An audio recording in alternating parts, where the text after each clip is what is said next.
People say power can make someone blind, but entitlement? That can make a person completely lose touch with reality. And that's exactly what happened when a woman from the HOA, who everyone nicknamed Karen, decided she owned every inch of the neighborhood, including land that wasn't even hers. This story began with a piece of land passed down through generations. It wasn't just property, it was legacy. The kind of land that carries family history, where every corner holds a memory, where the soil itself feels like it belongs to you as much as you belong to it. But to Karen, it was just another place for her to flex her imaginary power. The land had been vacant for a while after the passing of its original owner. During that time, Karen and her homeowners association grew bold. They treated the land as if it were theirs, planting flowers, putting up signs, even using it as a community space. The arrogance was almost laughable. So when the rightful heir came back to reclaim what was his, you'd think there would be a welcome. A handshake, at the very least, respect. But no.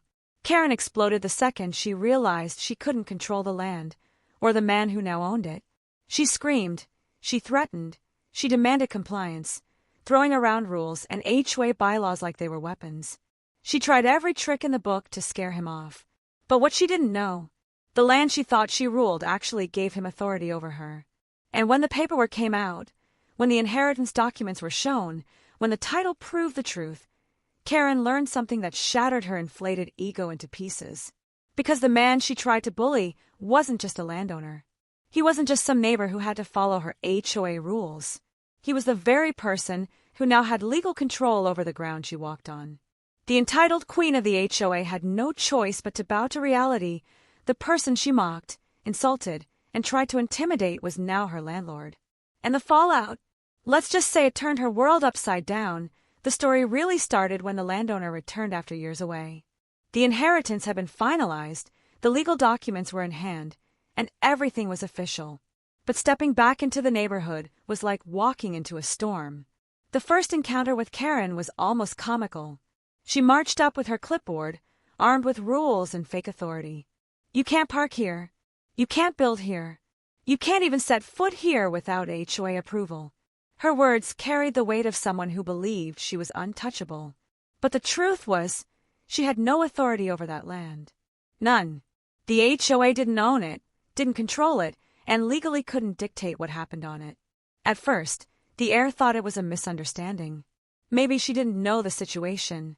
So he explained calmly that the land was his, passed down from family, now officially in his name.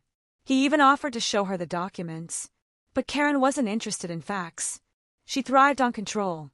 Her face turned red, her voice sharp, as she accused him of lying, squatting, even trespassing on his own land. It wasn't just about property anymore, it was about power.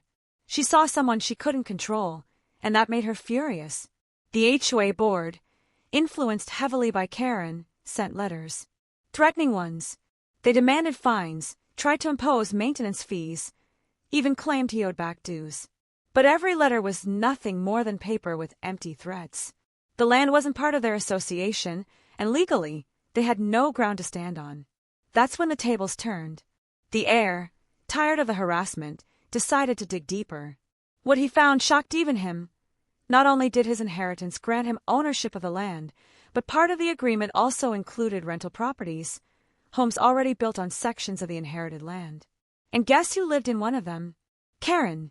Yes, the same woman who screamed about rules and demanded obedience was paying rent that now went directly into the pocket of the man she tried to bully.